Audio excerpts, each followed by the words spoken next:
She rolled onto that stage in a wheelchair, 7 months pregnant, wearing a smile that barely hid the storm behind her eyes. The audience didn't know what to expect. Steve Harvey didn't know what to expect. And honestly, nobody in that studio or watching at home could have prepared themselves for the words that would come out of her mouth next. "I'm playing for my husband's funeral."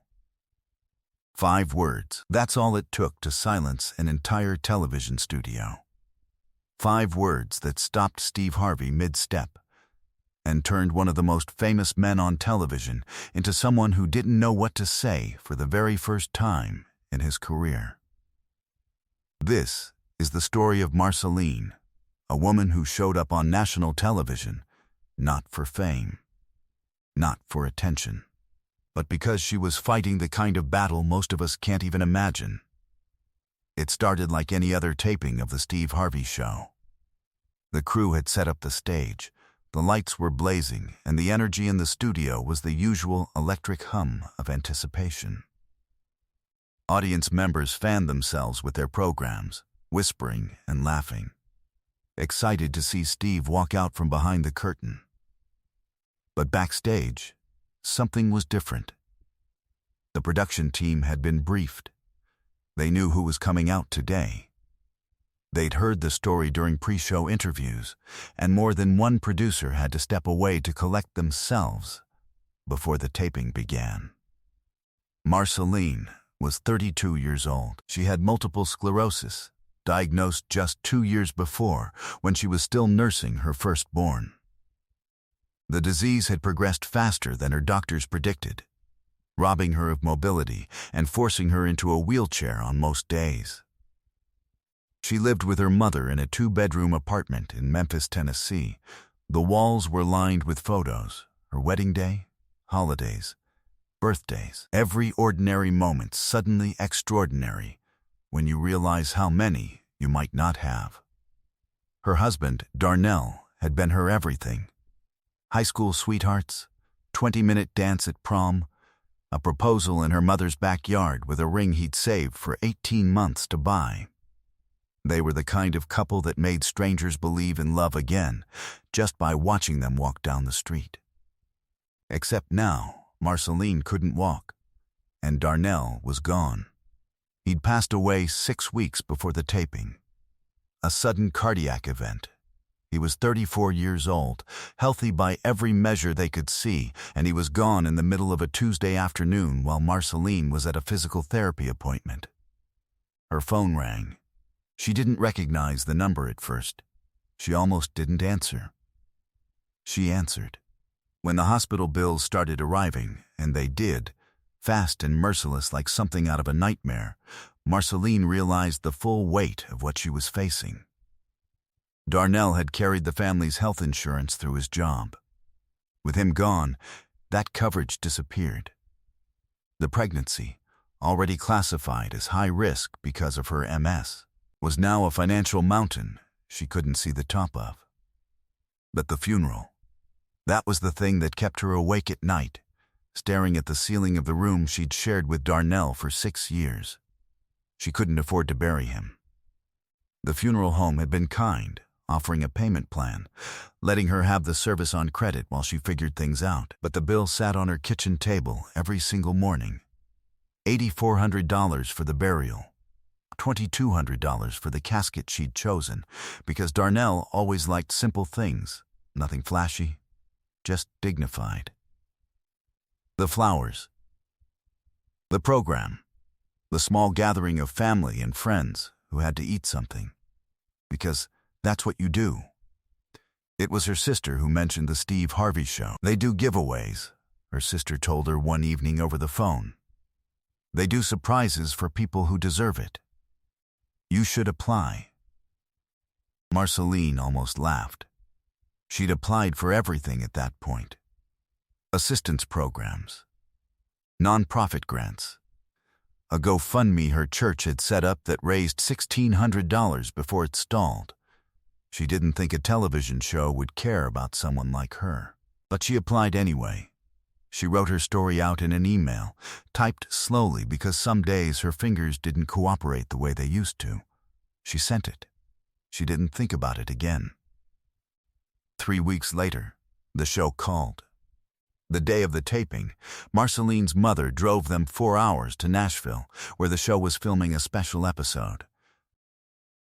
They'd put them up in a hotel the night before, and Marceline had laid in the dark for hours, her hand on her belly, feeling the baby move, talking quietly to Darnell the way she'd been doing every night since he died.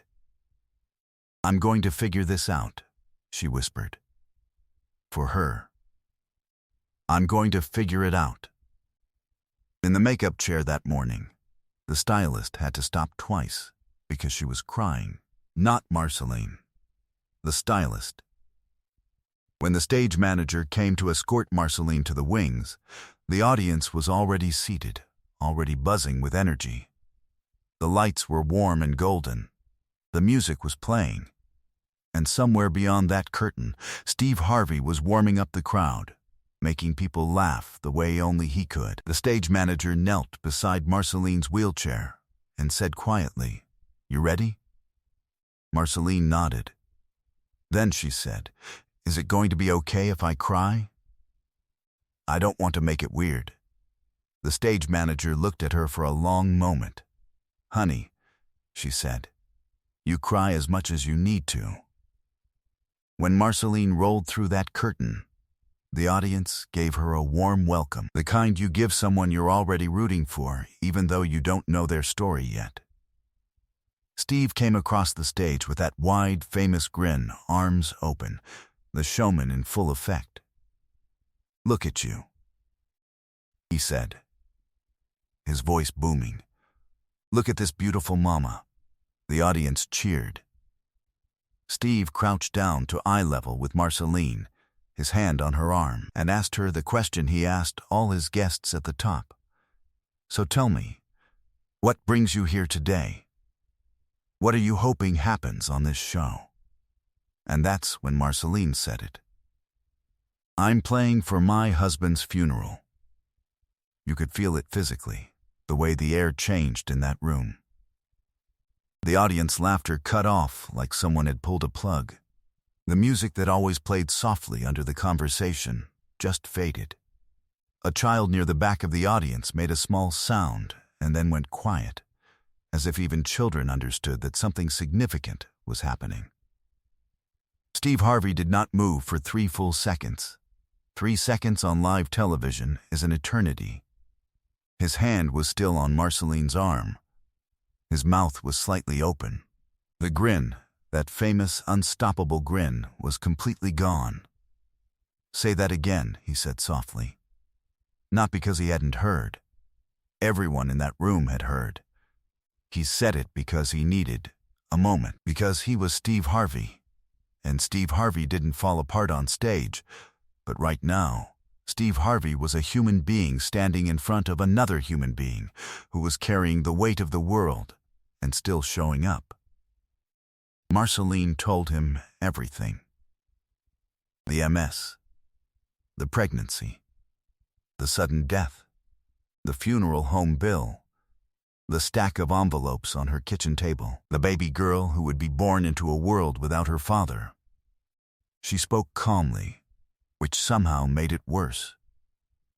She was so composed, it broke your heart. Steve listened to every word. He didn't interrupt. He didn't make it a bit. He just listened. When she finished, Steve stood up. He turned to face the audience for a moment, and viewers watching at home would later say this was the moment they started sobbing, because you could see Steve Harvey, the comedian, the game show host, the larger-than-life personality, working very hard to hold himself together. He put his hands on his hips. He looked up at the ceiling briefly, the way people do when they're trying not to let something hit the surface of their eyes. He breathed. Then he turned back to Marceline. "I want you to know something," he said, and his voice had changed. It was lower, quieter, stripped of the showmanship. I want you to know that whatever you came here for today, you're leaving with more than you came with. Because you are not alone. You hear me? You are not alone. The audience erupted. People were on their feet. More than a few people were openly weeping. A woman in the third row pressed both hands over her mouth, and her shoulders shook.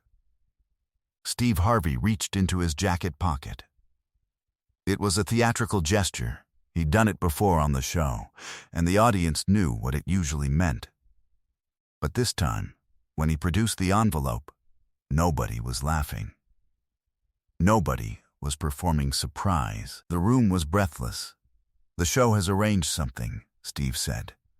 "We're covering the funeral. All of it. Every dollar." Marceline pressed her hands over her face. "But that's not all," Steve continued. And now his voice was thick with something that was not performance. "Because this baby girl, she's coming into the world a fighter, just like her mama. And we want her to have a start. The show is also setting up a college fund, started with $25,000. The audience noise was unlike anything that studio had heard before. People standing, screaming, crying. Not the polished applause of a television taping, but the raw, uncontrolled noise of a room full of human beings witnessing something real. Marceline's mother, seated in the front row, had collapsed forward into her hands. A production assistant moved quickly to sit beside her, one hand on her back, and Marceline herself, 7 months pregnant, in her wheelchair, hands still over her face, was completely still for a long moment. Then, slowly, she lowered her hands. And she was smiling. Not the brave, barely holding together smile she'd worn walking in. Something different. Something that came from somewhere deep and real. She looked up at Steve Harvey and said the only thing she had, "Thank you." Steve Harvey crouched back down beside her. He took both of her hands in his. And quietly, off mic, he said something to her that the cameras couldn't pick up. Something just for her. Whatever it was, her eyes closed briefly, and she nodded, and the smile stayed. 3 months later, Marceline gave birth to a daughter. She named her Grace Darnell. Grace for the thing that had somehow found them in the darkest season of their lives, and Darnell for the man who would never hold her, but whose name she would carry through the world. The funeral bill was paid. The flowers had been beautiful. The casket was exactly what Marceline had chosen. Simple, dignified. Exactly what Darnell would have wanted. She had buried her husband with nothing owed to no one.